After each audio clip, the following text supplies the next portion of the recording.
is the reheater.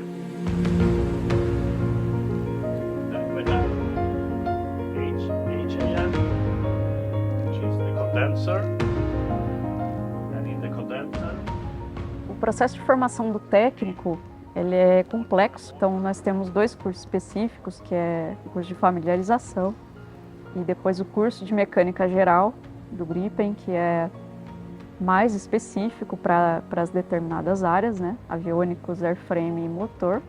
A gente tem plataformas e simuladores exclusivos para os mecânicos. Então, assim como a gente tem o simulador para o piloto, nós temos um simulador para o mecânico, onde ele pode mexer na aeronave de fato, só que virtualmente. E essas plataformas, elas podem ser usadas tanto para o treinamento dos técnicos, como na solução das possíveis falhas que a aeronave possa apresentar. Essa simulação ela é realizada em computadores fora da aeronave. O mecânico ele consegue simular, por exemplo, a partida de uma aeronave, uma possível pane nessa partida. Simular uma carenagem sendo retirada, a gente consegue simular uma roda sendo retirada, por exemplo. Ao mesmo tempo, ele consegue achar a maneira de resolver essa falha que a aeronave possa apresentar.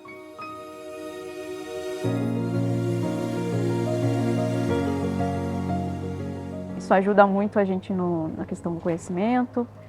A gente não lida mais com papel e os manuais estão todos nos computadores.